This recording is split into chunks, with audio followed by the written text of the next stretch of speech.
So guys आप सभी ने देखा कि आज दिन के आखिर में जाते जाते जेपी पावर, रतन इंडिया पावर और रिलायंस पावर और सुजलॉन लिमिटेड भी, इन सभी में आपको दिन के आखिर में जाते जाते किसी में अपर सर्किट दिखा तो किसी में बड़ी तेजी के साथ क्लोजिंग हुई है। रीजंस क्या है, मैं इन सभी टॉपिक्स पर आज के दिन आपको वीडियो दे चुका हूं। ये वीडियो रहेगा जेपी पावर और रतन इंडिया पावर पर स्पेसिफिकली। रिलायंस पावर में न्यूज थी और साथ में सुजलॉन एनर्जी में भी न्यूज थी। इन दोनों कंपनीज में न्यूज थी जिसका इफेक्ट आज के दिन देखने को मिला। लेकिन अगर आप रिलायंस पावर, आपका सुजलॉन एनर्जी, जेपी पावर, अगर आप ये तीनों कंपनीज उठा करके देखोगे तो आपको एक कॉमन फैक्टर देखने को मिलेगा, वो है बेसिस। अगर आप सुजलॉन के बेसिस उठा के देखोगे तो कल सुजलॉन 56 के फाइनल बेस पे आ गया था, ठीक है, और रिलायंस पावर 44 के बेस पे आ गया था, इसमें कोई दिक्कत नहीं है। जेपी पावर भी आपका अपना बेस तोड़ता हुआ 1860 का नीचे की तरफ आ रहा था और 1860 का बेस तोड़ते हुए आज वहां आपकी रिकवरी बनी है। ये तीनों स्टॉक हम रेगुलर बेस पर इस चैनल पर लेते हैं। तो शुरुआत करते हैं सबसे पहले आपके जेपी पावर वेंचर्स लिमिटेड में।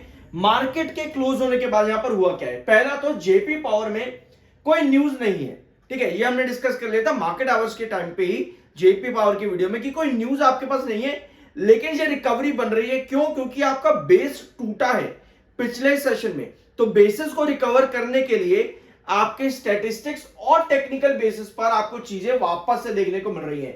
जैसे कल के सेशन में आपके पास लो वॉल्यूम था, डिलीवरी हाई थी, 49% की डिलीवरी आपके पास कल के दिन थी, जो कि वीकली और मंथली बेसिस पर हाई है, और वॉल्यूम वीकली और मंथली बेसिस पर कम है। ये बहुत इंपॉर्टेंट क्राइटेरिया है अगर आप इस चैनल पर इस चीज को समझते हो उतने लंबे टाइम से।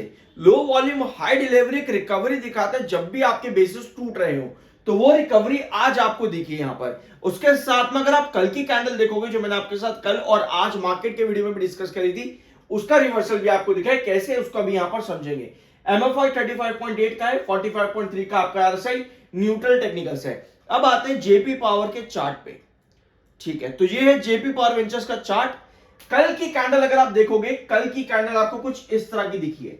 सुजलॉन की भी अगर आप कल की कैंडल देखोगे, नीचे की टेल आपको लंबी नजर आएगी, जो कि बायर को इंडिकेट करते हैं।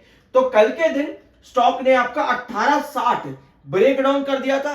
हम लेके चलते हैं हैंगिंग सपोर्ट, कि अगर वो हैंगिंग सपोर्ट आपका बरकरार है तो रिवर्सल के चांसेस बनते हैं। तो कल स्टॉक ने 1860 को टच किया था, बट ब्रेक डाउन नीचे की तरफ दिया था, ठीक है। अब जो आपकी डायगोनल यहां पर आ रही है ना, डाउनवर्ड वेजेस पैटर्न के अंदर है।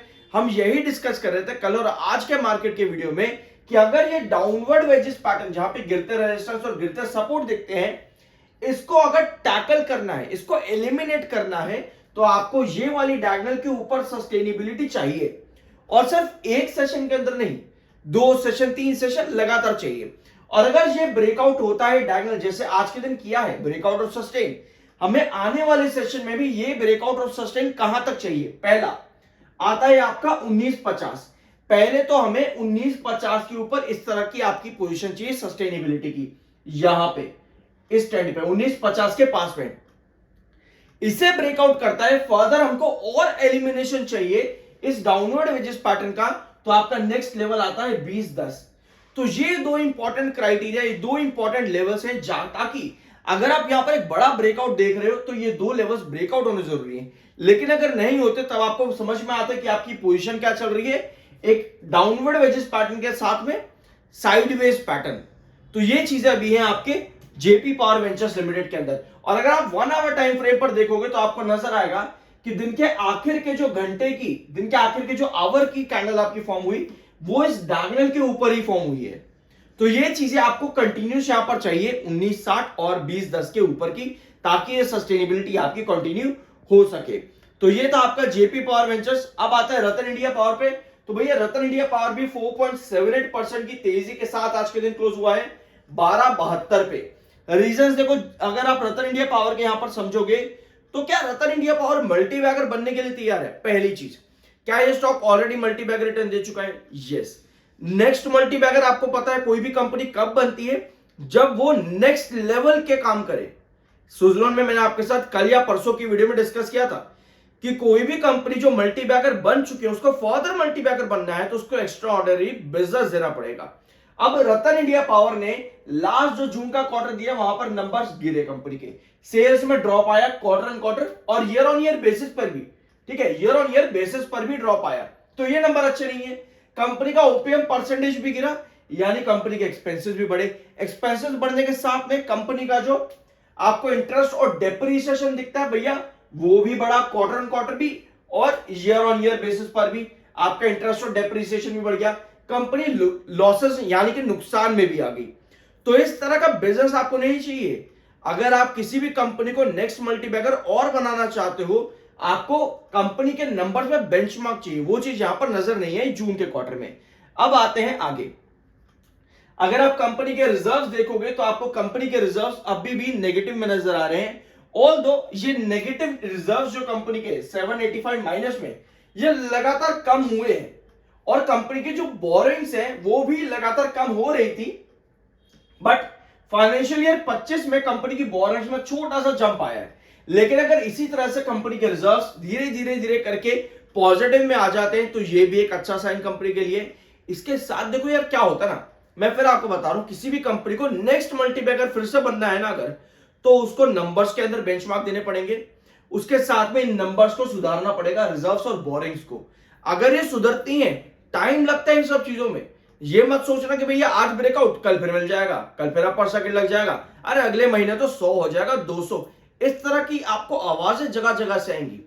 लेकिन इस पूरे प्रोसेस में समय लगता है, टाइम लगता है। आपको पता है सुजलोन एनर्जी लिमिटेड में अगर आपने समय बिताया है ना, जिसने समय बिताया उसको पता है कि उसको कितना टाइम लगा, लगभग 10 साल तक एक ही रेंज पर स्टॉक चलता रहा। क्या इतना पेशेंस किसी में होता है? नहीं होता। तो बेटर ये है कोई कंपनी कब मल्टीबैगर बनेगी उसके लिए हम उसके नंबर्स जो है, रिजर्व्स, बोरिंग्स, उसके फाइनेंशियल्स किस तरह से चल रहे हैं, क्या आगे आगे कंपनी बेंचमार्क दे रही है नहीं दे रही, इन सबको एनालाइज करना होता है, इन सबको रीड करना होता है। तो ये चीजें। इसके अलावा रतन इंडिया पावर में एक छोटा नेगेटिव कंसर्न, जो कि एक बड़ा नेगेटिव कंसर्न पहले था, बट अब जून का जो क्वार्टर, जून का जो डाटा आया अभी रिसेंटली, वहां पे आपको नजर आएगा कि कंपनी का प्लेज, प्रमोटर का जो प्लेज है वो 88.65 से 59.01 पे आया है और जो प्रमोटर होल्डिंग है वो स्टिल इंटैक्ट रही, उतनी ही रही। प्रमोटर होल्डिंग में कोई गिरावट नहीं आई। वरना आपको क्या दिखता है, कोई भी प्रमोटर की होल्डिंग में आपको प्लेज डाटा कम होता दिखे ना, तो भैया होल्डिंग भी प्रमोटर की कम हो जाती है। लेकिन यहां पे प्लेज कंपनी का कम हुआ लेकिन होल्डिंग उतनी ही रही। ये एक अच्छा साइन कंपनी के लिए मिलता है रतन इंडिया पावर में। इसके अलावा 31.6 का आपका एमएफआई है, 44.8 का आरएसआई है। जेपी एसोसिएट में पिछले हफ्ते में एक बात कर रहे थे कि ये कंपनी फिर से मंडे टू मंडे ही ट्रेड करेगी, क्योंकि अभी भी आईबीसी इंसॉल्वेंसी प्रोसीडिंग जो इस कंपनी की है वो लंबे समय तक रुकने वाली नहीं है। इन सब चीजों में पूरा प्रोसीजर लगता है। आपका कमेंट भी था इस चीज को लेकर के, मैंने आपके साथ पूरा आईबीसी के section, insolvency proceeding, companies act, companies law के सब चीजें मैंने आपके साथ कमेंट बॉक्स में मेंशन कर दी थी।